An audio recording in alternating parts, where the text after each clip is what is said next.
কল্পনা করুন আপনি মাঝ সমুদ্রে একটি বাণিজ্যিক জাহাজে নিজের প্রাত্যহিক ডিউটি করছেন। চারপাশে অথই জলরাশি, আর ঠিক সেই মুহূর্তে বিনা প্ররোচনায় আকাশ চিরে ধেয়ে এলো আমেরিকার অত্যাধুনিক মিসাইল।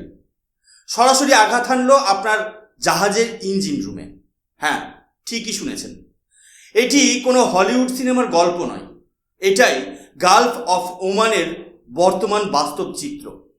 গত মাত্র 4 দিনের ব্যবধানে পরপর 3টি বাণিজ্যিক জাহাজের উপর টার্গেট হামলা চালিয়েছে ইউনাইটেড স্টেটস। আর সবথেকে দুর্ভাগ্যজনক এবং চরম বিক্ষোভের বিষয় হলো আমেরিকা ও ইরানের এই ছায়াযুদ্ধে সবচেয়ে বড় কোল্যাটারাল ড্যামেজ বা নিরীহ শিকার হচ্ছেন আমাদের ভারতীয় নাবিকরা। দ্য জেরুজালেম পোস্টের এই স্ক্রিনশটেই যেমনটা আপনারা দেখতে পাচ্ছেন। 3 sailors dead from US strikes on tanker of Oman, India conference। আন্তর্জাতিক নিয়মের তোয়াক্কা না করে চালানো এই হামলায় ইতিমধ্যেই ভারতীয়দের রক্ত ঝরছে। কিন্তু আজ শুধু কূটনীতি বা সরকারের কথা বলবো না, আজ কথা বলবো ভারতের 140 কোটি সাধারণ মানুষের মনের কথা নিয়ে। সোশ্যাল মিডিয়া থেকে শুরু করে চায়ের দোকান, সর্বত্র আজ সাধারণ ভারতবাসীর মনে আমেরিকার বিরুদ্ধে চরম ক্ষোভ আর আক্রোশ ফুঁসছে। ইন্ডিয়া ইউএস স্ট্র্যাটেজিক পার্টনারশিপের বড় বড় বুলির আড়ালে সাধারণ মানুষ আজ প্রশ্ন তুলছে, আমেরিকার চোখে কি ভারতীয়দের জীবনের কোনো দাম নেই? নমস্কার, আমি সুশোভন, আর আপনারা দেখছেন অদ্ভুত অথচ বাস্তব। আজকের এই স্পেশাল জিওপলিটিক্যাল এপিসোডে আমরা অত্যন্ত গভীরে গিয়ে বিশ্লেষণ করব কেন আমেরিকা বিশ্বের বুকে মাইট ইজ রাইট বা জোর যার মুলুক তার নীতি প্রয়োগ করে নিরীহ ভারতীয়দের প্রাণ কাটছে। এই স্পর্ধার বিরুদ্ধে ভারতীয়দের মনে কেন আক্রোশের দাবানল চলছে? ভারত সরকার এর জবাবে ঠিক কতটা কড়া কূটনৈতিক পদক্ষেপ নিয়েছে এবং গ্লোবাল জিওপলিটিক্সের এই জটিল সমীকরণে ভারতের ভবিষ্যৎ কৌশল কি হতে চলেছে। এই ভিডিওটি প্রথম থেকে শেষ পর্যন্ত অত্যন্ত মনোযোগ দিয়ে দেখবেন, কারণ আজকের এই আলোচনা আমাদের দেশের সম্মান, 140 কোটি মানুষের আবেগ এবং আন্তর্জাতিক নিরাপত্তার সাথে সরাসরি যুক্ত।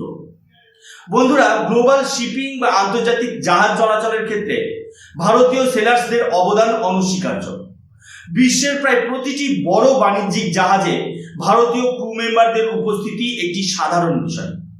এরা সাধারণ ঘরের ছেলে, যারা পরিবারের মুখে হাসি ফোটানোর জন্য মাসের পর মাস জীবনের ঝুঁকি নিয়ে সমুদ্রের বুকে কাটায়।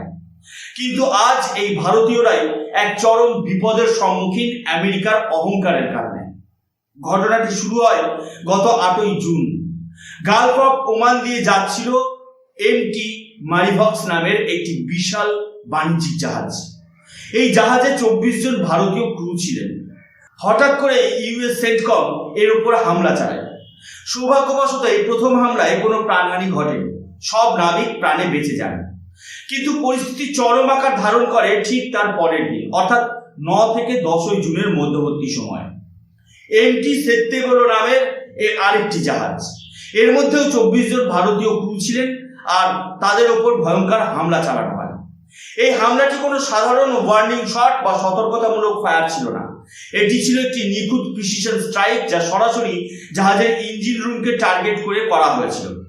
ফলস্বরূপ ইঞ্জিন রুমে সে সময় যে সমস্ত ভারতীয় নাবিকরা ডিউটিতে ছিলেন তাদের বাঁচার কোনো উপায় ছিল না। এই ঘটনায় 21 জন ভারতীয়কে উদ্ধার করা সম্ভব হলেও চরম মর্মান্তিক খবর আসে বাকি 3 জনের বিষয়ে।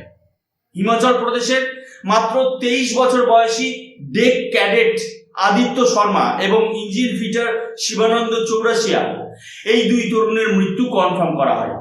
অন্যদিকে চিফ ইঞ্জিনিয়ার পটনালা সুরেশ এখনো মিসিং। আদিত্য শর্মার বাবার সেই আর্তনাদ আজ গোটা দেশের হৃদয় ভেঙে দিয়েছে। তিনি যখন জানতেন না তার ছেলের বেঁচে আছে নাকি মারা গেছে, তখন তিনি বারবার সরকারের কাছে আর্জি জানাচ্ছিলেন। একজন তরতাজা যুবক, যিনি শুধুমাত্র নিজের পেশাগত দায়িত্ব পালন করছিলেন, তাকে আন্তর্জাতিক রাজনীতির এবং আমেরিকার দাদাগিরির বলিদানে পরিণত হতে হলো। এখানেই শেষ নয়, আজ অর্থাৎ এই ভিডিওটি তৈরি হওয়ার ঠিক আগে আরও একটি মর্মান্তিক খবর সামনে আসে। এমটি জলবীর নামের 3য় একটি জাহাজেও ঠিক একইভাবে ইঞ্জিন রুমে মিসাইল আঘাত এনেছে। এই জাহাজেও 20 জন ভারতীয় ক্রু মেম্বার রয়েছেন। অর্থাৎ আমেরিকা খুব স্পষ্টভাবে এবং বেছে বেছে এমন জাহাজগুলোর উপর হামলা করছে যেখানে ভারতীয়দের উপস্থিতি সর্বাধিক। এটি কি নিছকই দুর্ঘটনা, নাকি কোনো গভীর স্ট্র্যাটেজিক চাল?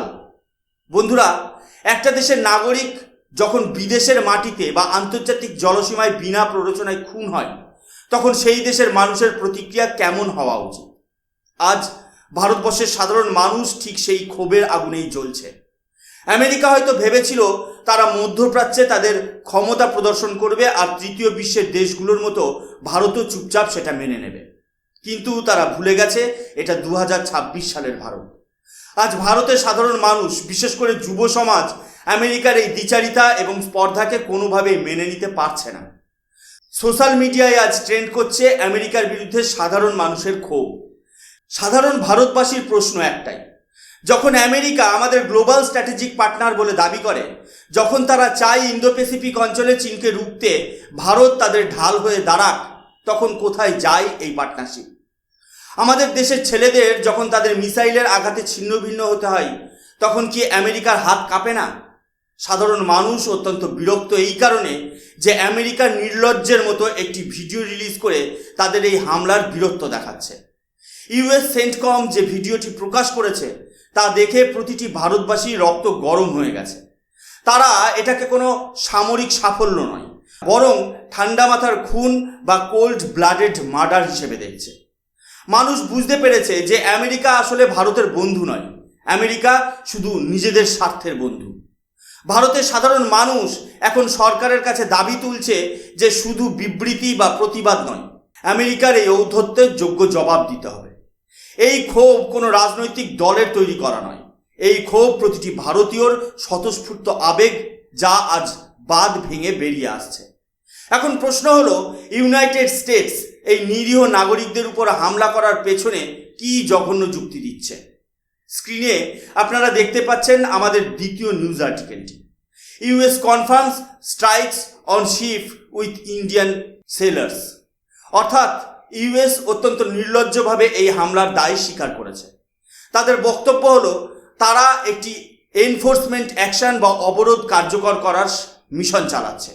তাদের দাবি, এই জাহাজগুলো মার্কিন যুক্তরাষ্ট্রের একতরফা অবরোধ বা স্যাংশন অমান্য করে ইরানিয়ান পোর্টে তেলের ব্যবসা করছিল।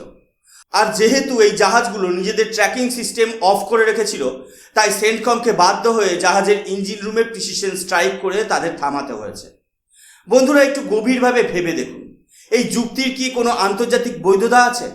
একেবারেই নেই। প্রথমত, মার্চেন্ট ভেসেলস বা বাণিজ্যিক জাহাজ সম্পূর্ণভাবে একটি সিভিলিয়ান অ্যাসেট। আন্তর্জাতিক সমুদ্র আইন বা ইন্টারন্যাশনাল মেরিটাইম ল অনুযায়ী যুদ্ধ পরিস্থিতি ছাড়া কোনো সিভিলিয়ান জাহাজের ওপর সামরিক হামলা করা যায় না। ইউনাইটেড নেশনসের ইন্টারন্যাশনাল মেরিটাইম অর্গানাইজেশন বারবার এই ধরনের সামরিক আগ্রাসনের তীব্র নিন্দা করেছে। সবচেয়ে বড় কথা হলো, ইরানের ওপর এই অবরোধ কোনো রাষ্ট্রসংঘ বা ইউএনের অনুমোদিত অবরোধ নয়। এটি সম্পূর্ণভাবে আমেরিকার নিজস্ব এবং ইউনিল্যাটারাল স্যাংশন। টেকনিক্যালি দেখতে গেলে আমেরিকা এবং ইরানের মধ্যে এই মুহূর্তে কোনো অফিসিয়াল যুদ্ধ ঘোষণা হয়নি। তা সত্ত্বেও শুধুমাত্র নিজের পেশিশক্তি প্রদর্শনের জন্য আমেরিকা এই জাহাজগুলোর উপর মিসাইল দাগছে। তারা বলছে যে এটি একটি আর্মড কনফ্লিক্ট এবং ইরান যাতে তেল বিক্রি করে রেভিনিউ না পায় সেটা নিশ্চিত করা তাদের অধিকার। কিন্তু এই অধিকার তাদের কে দিল? এই পুরো ঘটনাটি আন্তর্জাতিক আইনের চরম লঙ্ঘন। এটি পরিষ্কারভাবে প্রমাণ করে যে বর্তমান বিশ্বে আমেরিকা মাইট ইজ রাইট নীতিতে বিশ্বাস করে। তোমার ক্ষমতা আছে, তাই তুমি যা খুশি তাই করতে পারো। এমন একটি স্বৈরতান্ত্রিক মনোভাব এখানে ফুটে উঠেছে যা সাধারণ ভারতবাসীর ক্ষোভের আগুনে ঘি ঢালছে। দেশের সাধারণ মানুষের এই বাঁধ ভাঙা ক্ষোভের আঁচ ভারত সরকারের গায়েও লেগেছে। ভারত সরকার খুব ভালো করে বুঝতে পারছে যে দেশের নাগরিকরা এই চরম অপমানের পর আর চুপ করে বসে থাকতে রাজি নয়। তাই ভারতীয় পররাষ্ট্র মন্ত্রণালয় অত্যন্ত কড়া ভাষায় এই হামলার নিন্দা করেছে এবং কূটনৈতিক স্তরে চরম পদক্ষেপ নিয়েছে। আপনারা স্ক্রিনে দেখুন, India someone's US deputy chief of mission after second ship attack in 3 days। সাধারণ ভারতবাসীর আবেগকে সম্মান জানিয়ে ভারত সরকার অবিলম্বে মার্কিন যুক্তরাষ্ট্রের ডিপ্লোম্যাট বা চার্জ ডি অ্যাফেয়ার্সকে তলব করেন। মার্কিন রাষ্ট্রদূত সার্জিও গৌর সে সময় ক্রিটিক্যাল মিনারেল ডায়ালগের জন্য দেশের বাইরে কাজাকিস্তানে ছিল। তাই deputy chief of mission Jason মিক্সকে ডেকে পাঠানো হয়। আমাদের মিনিস্ট্রি অফ এক্সটার্নাল অ্যাফেয়ার্সের উচ্চপদস্থ আধিকারিকরা তাকে তীব্র ভর্ৎসনা করেন এবং একটি ডিমার্চ ইস্যু করেন। যারা জিওপলিটিক্স নিয়ে চর্চা করেন তারা জানেন যে ডিমার্চ হলো আন্তর্জাতিক কূটনীতিতে অত্যন্ত কড়া একটি পদক্ষেপ। এর অর্থ হলো ভারত আনুষ্ঠানিকভাবে আমেরিকাকে কড়া বার্তা দিচ্ছে যে আপনারা যা করেছেন তা ভারতের 140 কোটি মানুষ কোনোভাবেই মেনে নেবে না, এবং এটি আমাদের দ্বিপাক্ষিক সম্পর্কের উপর গভীর ও সুদূরপ্রসারী প্রভাব ফেলতে পারে। ভারত একটি অত্যন্ত শক্তিশালী স্টেটমেন্ট রিলিজ করেছে। সেখানে বলা হয়েছে, আমরা নিরীহ বাণিজ্যিক জাহাজ এবং সিভিলিয়ান ইনফ্রাস্ট্রাকচারের ওপর এই ধরনের টার্গেটেড হামলার তীব্র নিন্দা করছি। ইন্টারন্যাশনাল ওয়াটারওয়েজে ফ্রি অ্যান্ড ফেয়ার নেভিগেশন বজায় রাখা প্রত্যেকটি দেশের অধিকার। ভারতের এই স্টেটমেন্ট পরিষ্কারভাবে বুঝিয়ে দিয়েছে যে ইন্ডিয়া ইউএস স্ট্র্যাটেজিক পার্টনারশিপ যতই শক্তিশালী হোক না কেন, যখন ভারতীয় নাগরিকদের জীবনের প্রশ্ন আসে এবং যখন সাধারণ ভারতবাসীর ক্ষোভ চরমে পৌঁছায়, তখন ভারত কাউকে রিয়াক্ট করবে না। কিন্তু এত কড়া পদক্ষেপ, দেশের মানুষের এত ক্ষোভ এবং ডিমার্চ ইস্যু করার পরেও কি আমেরিকার টনক নড়েছে? এর উত্তর হলো না। আজকের অত্যন্ত হতাশাজনক খবর হলো ভারতের ডিমার্চ ইস্যু করার কয়েক ঘন্টার মধ্যেই এমটি জলবীরের ওপর পুনরায় হামলা হয়েছে। এর থেকে একটা জিনিস স্পষ্ট হয়ে যায় যে ডিপ্লোম্যাটিক সমন বা শুধু মুখের কথাই আমেরিকার খুব একটা পাত্তা দিচ্ছে না। তারা নিজেদের জিওপলিটিক্যাল ইগো স্যাটিসফাই করাটাকে বেশি গুরুত্ব দিচ্ছে। আমেরিকা এই মুহূর্তে একটি ডেসপারেট অবস্থায় রয়েছে, যেখানে তাদের কাছে মিড টার্ম ইলেকশন এবং ডোমেস্টিক পলিটিক্স বেশি গুরুত্বপূর্ণ। তাহলে ভারত এখন কি করতে পারে? সাধারণ মানুষের ক্ষোভকে প্রশমিত করতে এবং নিজেদের আত্মসম্মান রক্ষা করতে ভারতকে এবার পরবর্তী ধাপে অর্থাৎ এসকেলেশনের পথে হাঁটতে হবে।